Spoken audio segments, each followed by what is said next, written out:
Feliz Páscoa para vocês, para toda a sua família. Que esse dia seja um dia de grande celebração para todos vocês. Você também que nos acompanha pela internet, gostaria de convidar vocês a continuarem aqui com a gente durante esse tempo de reflexão, meditação na Palavra de Deus. Antes de começar, eu gostaria de parabenizar o nosso pessoal da música, porque essa liturgia, esse tempo que nós tivemos aqui, foi assim, fantástico. Eu só tenho que chutar para o gol agora, porque a bola já foi rolada, né? Então, parabéns a todo o pessoal que tem preparado, se dedicado, aos músicos. É maravilhoso esse tempo. Nós, hoje, vamos dar continuidade a essa série Diálogos da Paixão e vamos conversar sobre essa temática, sobre dúvidas e fé. Essa série é uma série que está envolvida pelos momentos finais da vida de Jesus e pela ressurreição e os diálogos que envolveram esses momentos, diálogos cruciais que Jesus teve com seu Pai, diálogos cruciais que Jesus teve com seus discípulos e diálogos cruciais que os seus discípulos tiveram entre si. E por falar em diálogo, essa ideia do diálogo é muito importante para nós porque a espiritualidade cristã é desenvolvida na relação. Relacionamentos são fundamentais para que você e eu cresçamos como discípulos de Jesus. Sem o elemento do relacionamento, nós não conseguimos crescer como discípulos. Até por isso que Deus é chamado de Pai e Filho, porque essas expressões, elas já pressupõem por si uma relação. E o que Jesus nos chama através da sua morte e ressurreição é para que nós nos relacionemos com Ele. Diálogos são um convite para nós nos relacionarmos com o Pai, para nós nos relacionarmos uns com os outros, para nós nos relacionarmos com o mundo. E é para isso que eu gostaria de convidar você. Agora, por falar sobre essa temática, dúvidas e fé, e é sobre isso que eu vou dialogar com vocês aqui hoje. Eu gostaria de trazer à tona, para dialogar com a gente também, o astrofísico britânico recém-falecido Stephen Hawking, que inclusive ontem foi o velório dele, quem acompanhou os jornais, e ele afirmou o seguinte: eu sou ateu. Na minha opinião, a explicação mais simples é que Deus não existe. Ninguém criou o universo e ninguém dirige o nosso destino. Ele não tem dúvidas sobre a sua fé. Stephen Hawking é um ateu declarado, professo, e ateísmo, eu gostaria de definir ateísmo como a crença de que Deus não existe. Quem é ateu define Deus como uma invenção da mente humana e como uma invenção de instituições religiosas para manipular pessoas e para gerar esperança, alegria e felicidade no mundo caótico. Stephen Hawking era um ateu declarado que tinha uma visão racionalista e científica do mundo. Para ele, a ciência, a razão eram suficientes para explicar o mundo. E que a religião, a fé, a crença em um Deus ou em algo transcendente é simplesmente algo ultrapassado. De alguma maneira, a religião, ou melhor, a ciência, para Stephen Hawking, se tornou a sua religião. Eu gostaria de trazer um outro pensador para dialogar com a gente, esse é um cristão, e ele disse o seguinte: aquele que afirma ser cético em relação a um conjunto específico de crenças é, na verdade, um verdadeiro crente em um outro conjunto de crenças. Uma vez que não é possível negar a existência de Deus, para que você possa negá-lo, você precisa ter fé na não existência de um Deus. Não, nós não temos escapatória. Nós precisamos, de alguma maneira, ter fé para viver. A nossa, a minha, a sua visão de mundo precisa estar pautada em alguma coisa. E ela está pautada em alguma coisa, seja do seu conhecimento ou não. E eu não acredito diferente de Stephen Hawking, embora bem longe da sua inteligência, eu não acredito que a ciência, ou a religião, ou a razão forneçam uma explicação mais plausível para a existência do universo, do mundo, da vida, do que o cristianismo.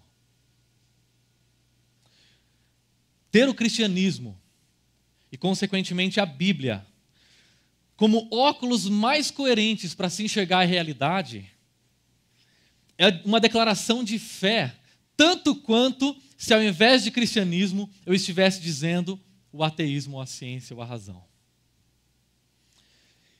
E eu tenho consciência de que aquilo em que eu baseio a minha fé, a minha vida, é uma crença. Mas e se a gente levasse essa proposta ateísta a sério e imaginarmos o seguinte: que diferença faz se Deus não existe? Foi assim que eu iniciei um diálogo com a Valéria, a minha esposa, quando a gente estava indo para o supermercado fazer compra no mês passado. É isso que dá ser esposa de pastor, né? Orou, né? E Deus respondeu. Eu orei muito, Deus me deu ela. Ela orou pouco, Deus deu a ela.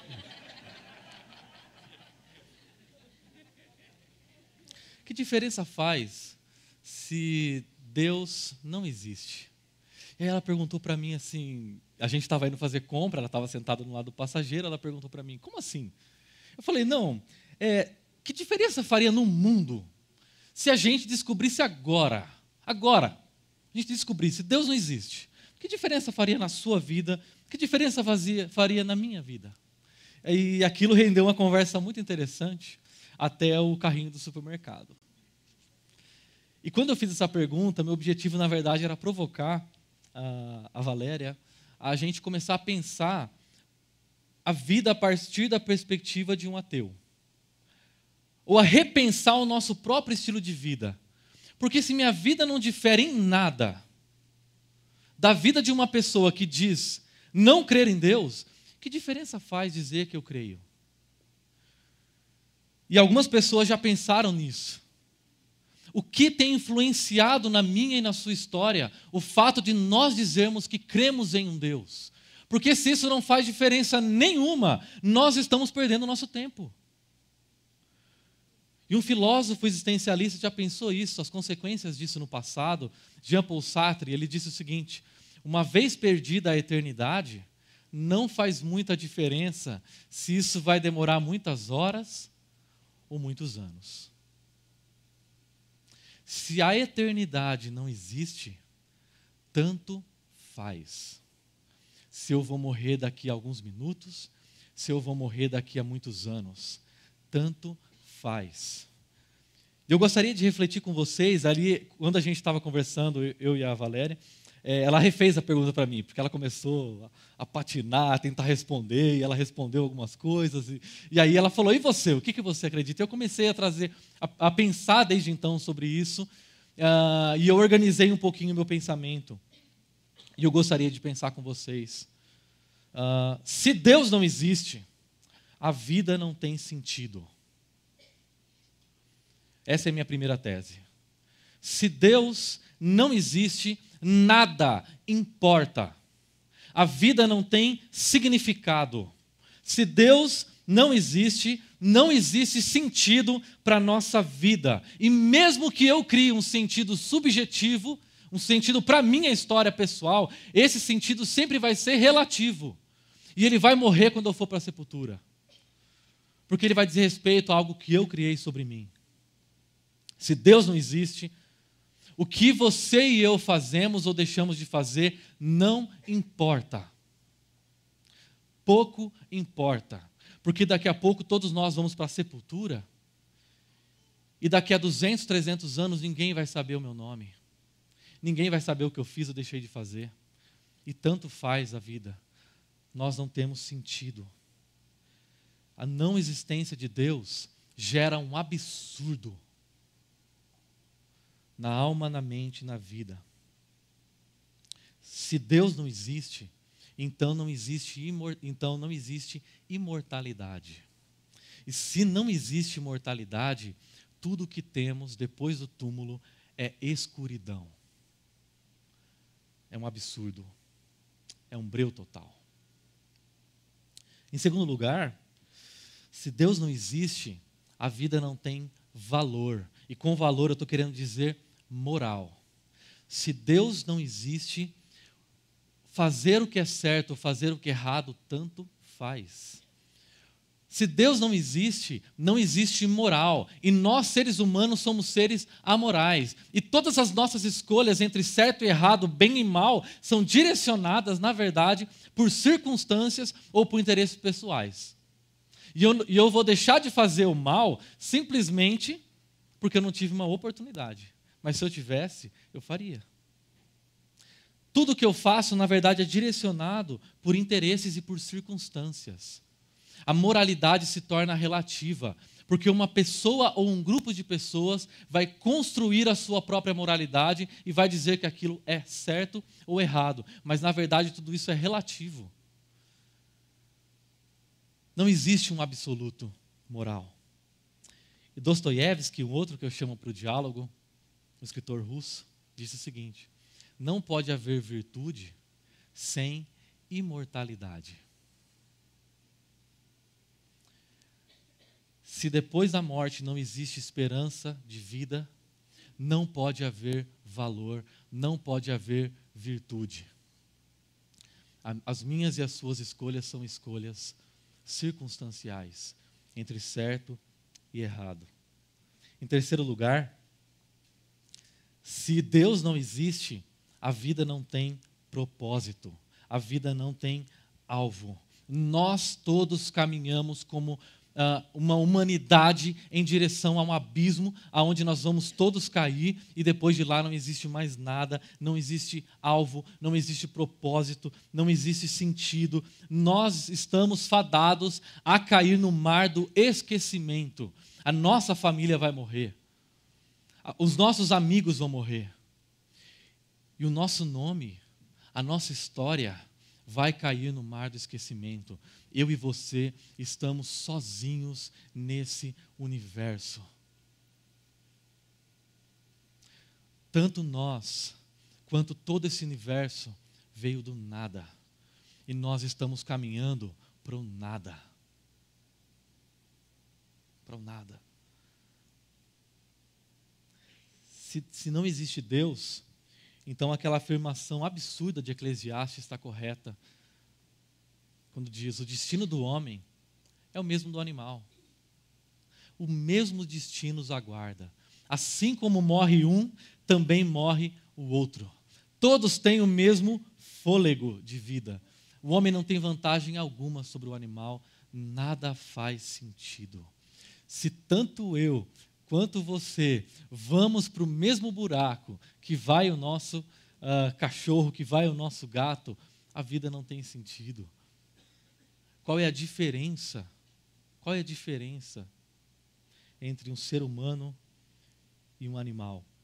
Sem Deus, o homem, a humanidade, continuaria sendo um mero acidente cósmico, um produto casual de matéria, tempo, chance, sem nenhuma razão de sua existência.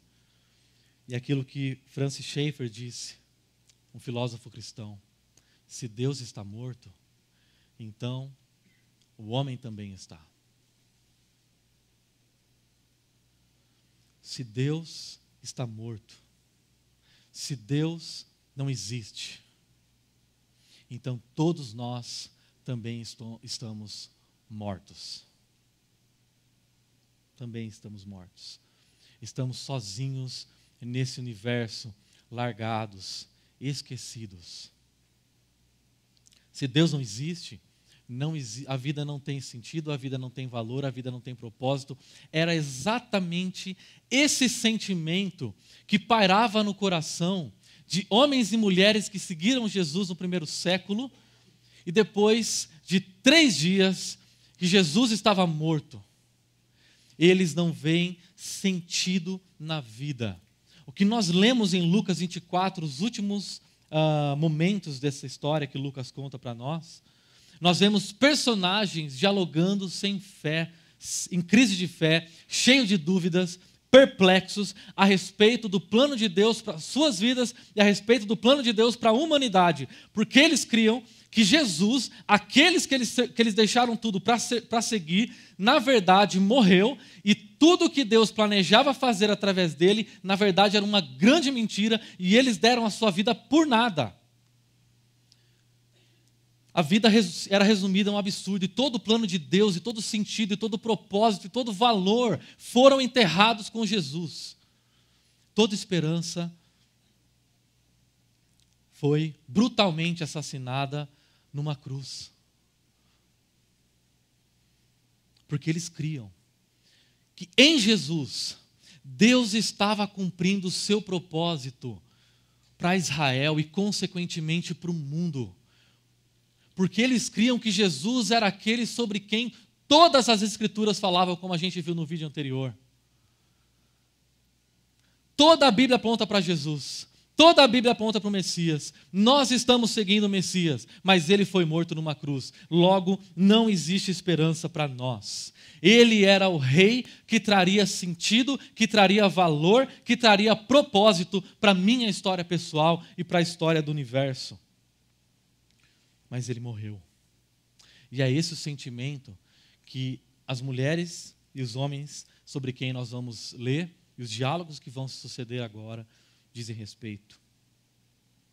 E o texto começa dizendo, Lucas 24, versículo 1, no primeiro dia da semana, de manhã bem cedo, as mulheres tomaram as especiarias aromáticas que haviam preparado e foram ao sepulcro. A morte de Jesus aconteceu na sexta-feira. E aquelas mulheres não tiveram muito tempo de preparar muita coisa, porque Jesus morreu às 3 horas da tarde, e às 6 horas da tarde da sexta-feira, a sexta se encerrava e iniciava o sabá, ou sábado. E no sábado não se trabalha. No sábado só Deus trabalha. No sábado só Deus opera. Mas no sábado o ser humano descansa. No sábado o ser humano para. E é isso que aquelas mulheres e homens fazem no sábado depois que Jesus morre. Eles param toda e qualquer atividade. Mas quando a manhã desponta os primeiros raios do sol, elas se levantam e vão correndo, porque na sexta-feira elas haviam preparado um perfume. O primeiro dia da semana, um domingo. E o corpo dessas mulheres, o perfume que elas carregam, está no domingo. Mas a mente e o coração delas se encontra na sexta-feira.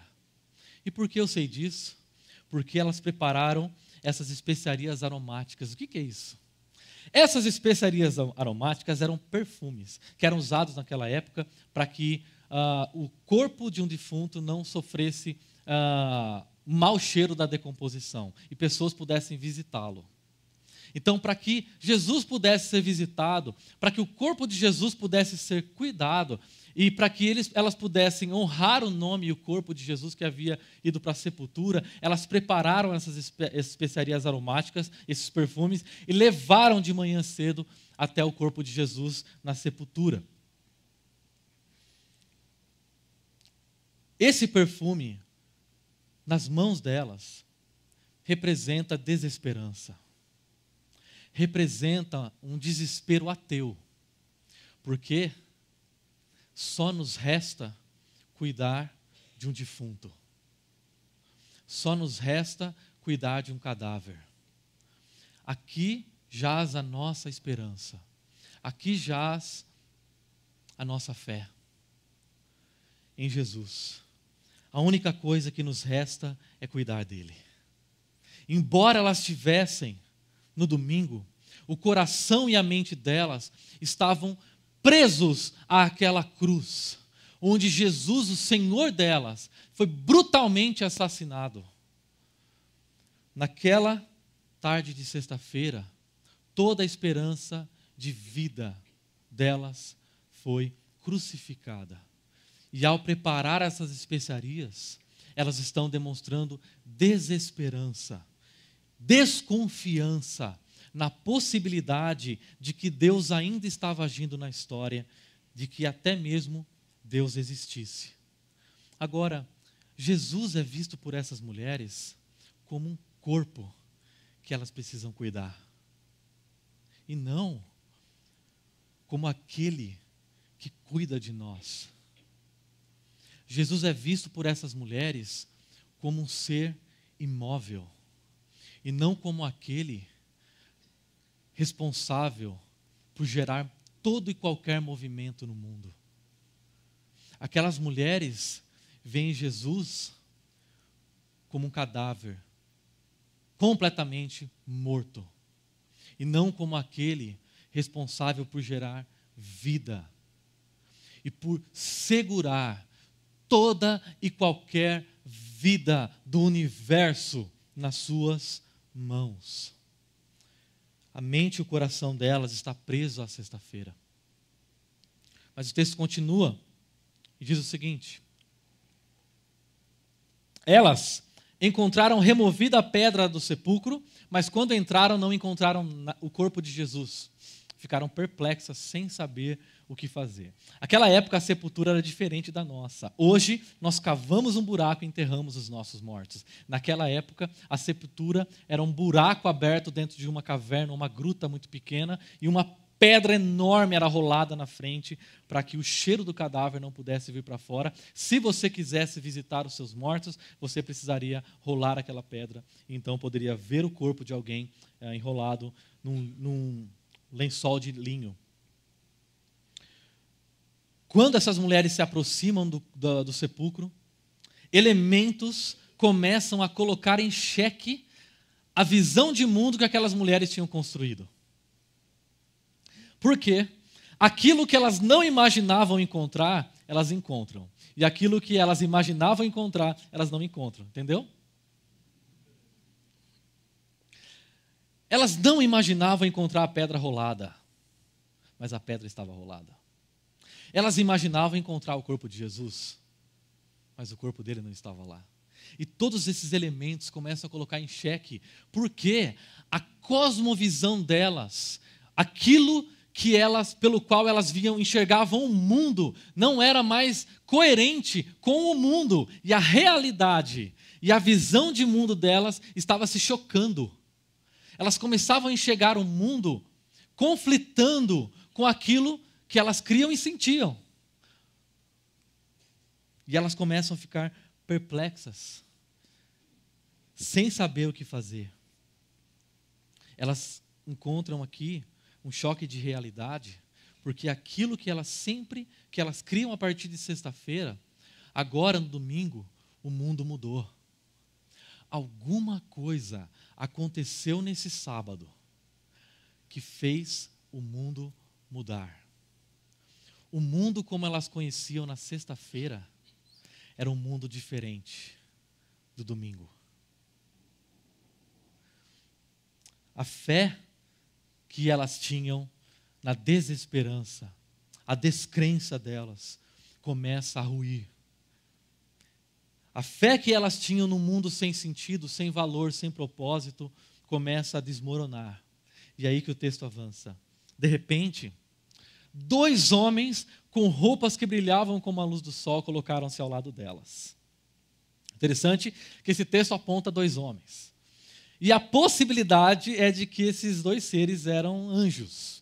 Porém, a estrutura mental daquelas mulheres não conseguia observar nada além de anjos. Os milagres, os elementos transcendentes são vistos por pessoas que creem. Para que eu e você possamos enxergar Deus, nós precisamos mudar a nossa mente. Nós precisamos mudar a maneira como enxergamos o mundo. Porque essas mulheres não viam nada além de 2 homens. 2 pessoas. 2 seres explicáveis, prováveis. E não 2 anjos. A estrutura mental dessas mulheres estava governada pela descrença. E se eu e você não cremos na possibilidade de Jesus ter ressuscitado, tudo o que diz respeito ao cristianismo não vai fazer sentido. Eu vou repetir. Se eu e você não cremos na possibilidade de Jesus ter ressuscitado, nada do cristianismo vai fazer sentido, porque a ressurreição é a chave para a compreensão do cristianismo e mais para a compreensão do mundo e mais para a compreensão de Deus agindo na história. Essas mulheres têm uma cosmovisão cética que não permitia que elas vissem aquilo que estava diante dos olhos delas. Porém, esses dois homens se colocam ao lado delas. E eles têm uma postura de diálogo. E é muito interessante, porque esses dois anjos tinham certeza que Jesus tinha ressuscitado. Mas elas estavam cheias de dúvidas e perplexas. Mas eles não acusam, eles se colocam ao lado. Eu gostaria de pensar com vocês um pouquinho sobre a nossa relação com pessoas que não creem como nós. Como nós agimos com pessoas que não creem como nós? O que eu vejo no nosso mundo são pessoas se levantando, são pessoas desconstruindo, querendo detonar a imagem do outro, querendo provar para o outro o que é improvável, querendo impor sobre o outro a sua visão de mundo, e mais, e esculachando do outro. O que nós precisamos desenvolver é uma postura de diálogo. Nós precisamos simplesmente nos colocar ao lado das pessoas que não creem como a gente, que não pensam como a gente, que não têm a mesma visão de mundo que a gente.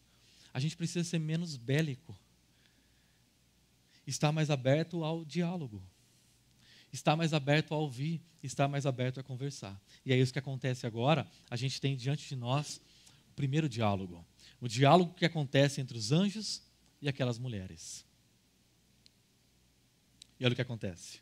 Amedrontadas, as mulheres baixaram o rosto para o chão e os homens lhes disseram: por que vocês estão procurando dentre os mortos aquele que vive? Ele não está aqui, ressuscitou. A primeira expressão desse diálogo é uma pergunta. Por que vocês estão procurando entre os mortos aquele que vive? Por que vocês estão procurando vida na morte? E o que esses anjos estavam fazendo é a mesma coisa que Jesus faz toda vez que ele pergunta. É a mesma coisa que Deus faz toda vez que ele pergunta. Ele não pergunta algo com a finalidade de obter conhecimento. Ele pergunta algo com a finalidade de nos fazer refletir sobre as nossas buscas. Por que vocês estão aqui? O que vocês estão procurando?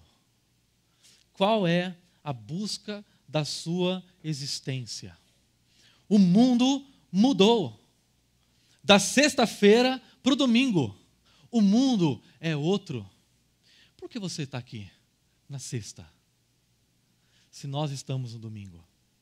Por que você ainda está preso a uma visão de mundo cética e descrente, se hoje nós estamos no domingo? E agora o domingo passa a definir a história. O domingo passa a definir a existência da vida. O domingo passa a definir o universo. Esse domingo que nós estamos celebrando hoje é o domingo que dá sentido ao universo, que dá sentido à existência, que dá sentido à minha vida, que dá sentido à história humana. Se não houvesse esse domingo, não existiria vida. Uma bactéria não existiria. Se esse domingo não tivesse existido, não existiria nada. Esse domingo define todas as coisas. Por que vocês estão aqui procurando? no domingo o que vocês só encontrariam na sexta. O mundo não é mais o mesmo. Você precisa mudar a sua visão de mundo. Aqueles anjos estavam convidando aquelas mulheres a considerarem que o que não pode ser provado é real. O que não pode ser objeto de tese é real. Que Deus, o improvável, é justamente a figura que pode dar sentido a tudo aquilo que é provável. E que a ressurreição dos mortos, que não é provável, que eu não consigo provar, é justamente ela que dá sentido àquilo que é real. Essas mulheres estavam sendo convidadas a reavaliarem a sua visão de mundo, a estruturarem a sua vida a partir de uma nova cosmovisão. Esse domingo, esse evento, é o evento sobre o qual a estrutura do mundo está fundada. Mas aí os anjos levam essas mulheres a se lembrarem de um outro diálogo. Um diálogo que Jesus teve com seus discípulos no passado. E ele diz assim para elas: lembrem-se do que ele lhes disse. Quando estava com vocês na Galileia, é necessário, abre aspas, é necessário que o Filho do Homem seja entregue nas mãos de homens pecadores, seja crucificado e ressuscite no terceiro dia. Então se lembraram das suas palavras. A pergunta é: quantas vezes você acha que Jesus disse, que Jesus teve esse diálogo que os anjos estão citando enquanto ele estava vivo? 2, 3 vezes. Jesus teve esse diálogo com seus discípulos 4 vezes ao longo do livro de Lucas. É necessário que o Filho do Homem morra. E é necessário que ele ressuscite ao terceiro dia. Mas, por alguma razão, no dia daquela pregação, eles não estavam anotando. Mas interessante que, por alguma razão, nas 4 vezes que ele pregou o mesmo sermão, eles não estavam anotando. E talvez eles estavam pensando em alguma outra coisa. Ou o sentido daquelas coisas não fazia sentido para eles. Porque a cosmovisão a partir da qual Jesus falava não era a mesma deles. E você já teve essa impressão de vir à igreja, de vir a esse momento de encontro e as pessoas falarem coisas sobre as quais você não entende nada? Eu já tive. É porque a minha visão de mundo não é a mesma a partir da qual aquela pessoa está falando. Mas aí o anjo convida elas a se lembrarem do que Jesus disse. E o que eu acho mais interessante nessa história é que Jesus não aparece de corpo presencial diante daquelas mulheres. Porque Jesus não precisa estar presente de carne e sangue aqui para que ele esteja presente. Jesus se faz presente através das suas palavras. E qual é o nosso papel? É se lembrar delas. O meu e o seu papel é nos lembrarmos do que Jesus disse. Repetirmos, a fim de que essa verdade se torne parte integrante do nosso ser, parte integrante da nossa mente, parte integrante da nossa visão de mundo, parte integrante dos nossos sentimentos. As palavras de Jesus são o alimento da nossa fé. Para que eu e você não sejamos consumidos pela cesta, nós precisamos nos alimentar das palavras de Jesus, para que o domingo faça sentido para nós.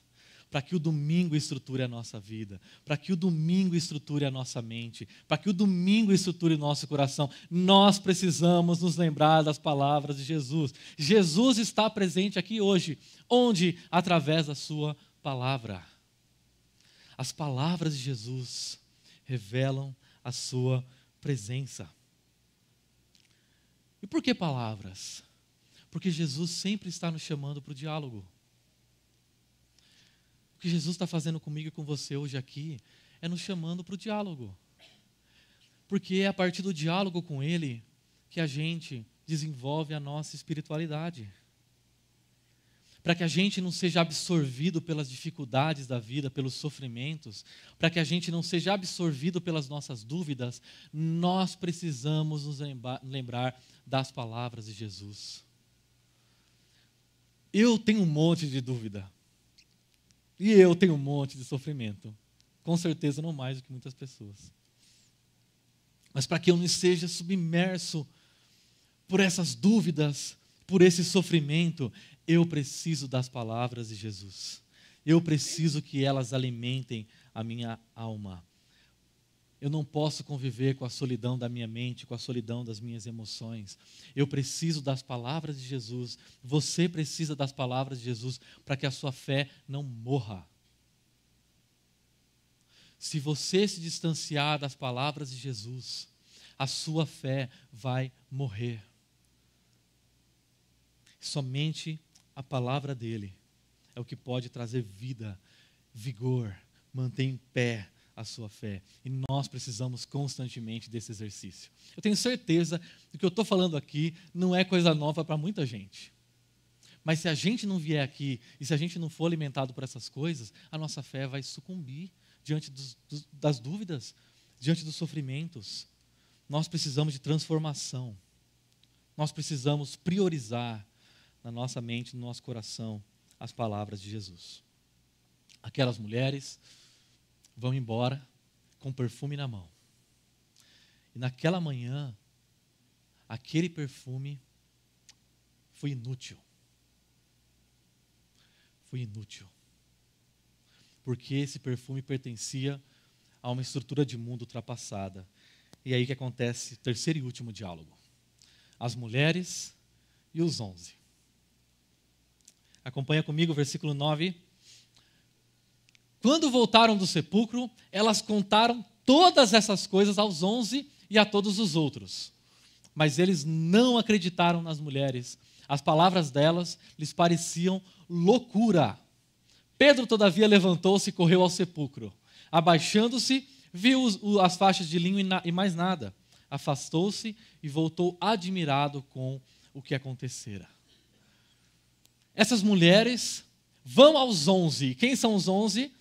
Os 11 discípulos de Jesus, porque Judas havia morrido 3 dias antes. E elas contam as palavras. E quando elas contam aquelas palavras, elas relembram mais uma vez o que Jesus tinha dito. Mas o que acontece é que os discípulos não tinham se lembrado daquelas palavras de Jesus. E quando você não se lembra das palavras de Jesus, isso que nós estamos conversando hoje parece loucura. Não faz sentido, é insanidade. Eles não se lembram. A ressurreição não faz sentido para aqueles discípulos, porque a mentalidade deles ainda está presa à sexta-feira. Eles possuem uma mentalidade diferente daquelas que as mulheres agora possuíam. Mas o que é interessante nesse texto é que Pedro vai correndo para o sepulcro depois que ouve as mulheres. Aí você fala assim, ele acreditou ou não? Talvez o ponto não seja nem esse. Porque Jesus perdeu a possibilidade de contemplar Jesus nas palavras daquelas mulheres. Ele não precisava ter ido ao sepulcro, porque Jesus tinha ido até elas, até ele, através daquelas mulheres.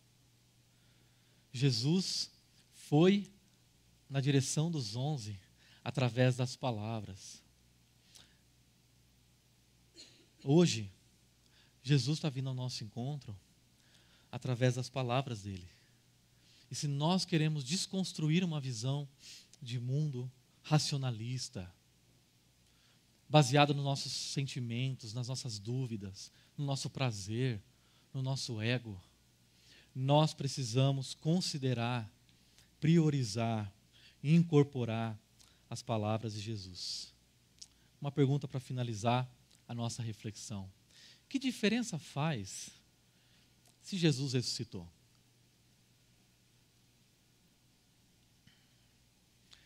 A ressurreição faz toda a diferença na história maior e na nossa história pessoal. Porque se Jesus ressuscitou, então existe um Deus, então existe imortalidade. E se existe um Deus, e se existe imortalidade, então existe sentido na vida, então existe valor na vida, então existe propósito na vida.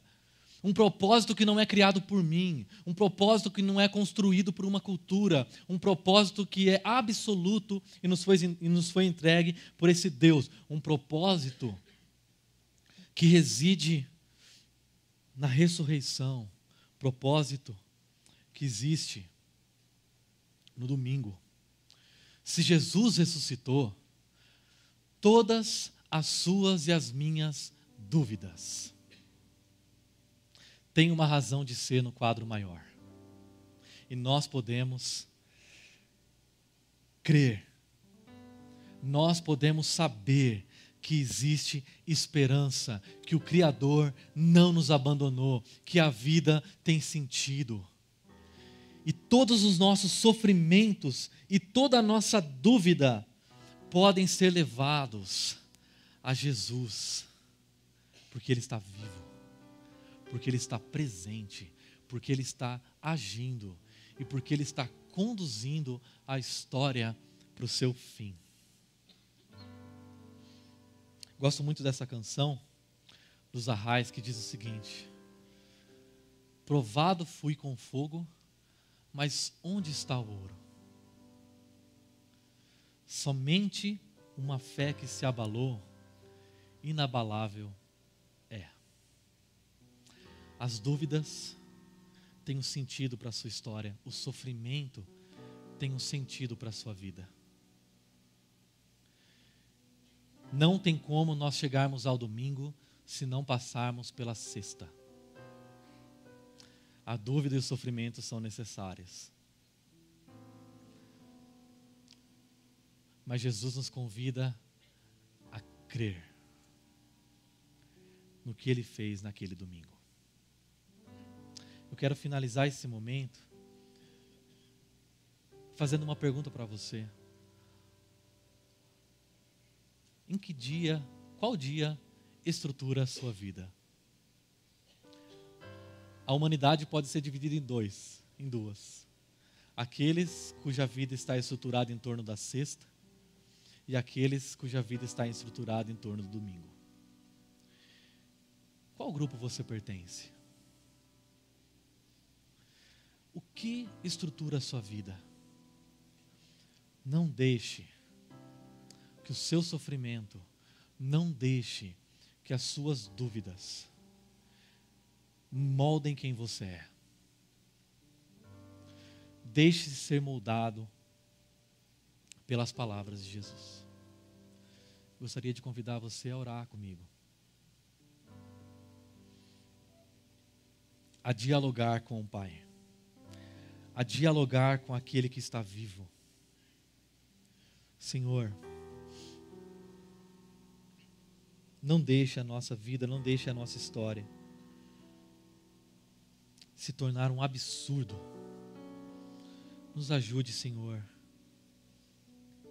a estruturar a nossa vida em torno do domingo. Dá sentido à nossa história, dá sentido aos nossos sentimentos. E não nos deixe, Senhor, não nos deixe sucumbir diante do sofrimento e diante da dúvida que é necessária. Necessária para o nosso crescimento. Nos ajude a abraçar as palavras de Jesus. para que a nossa fé seja alimentada, se torne viva, contagiante, assim como o Senhor vive. No nome daquele que é o autor e consumador da nossa fé, Jesus, nós oramos.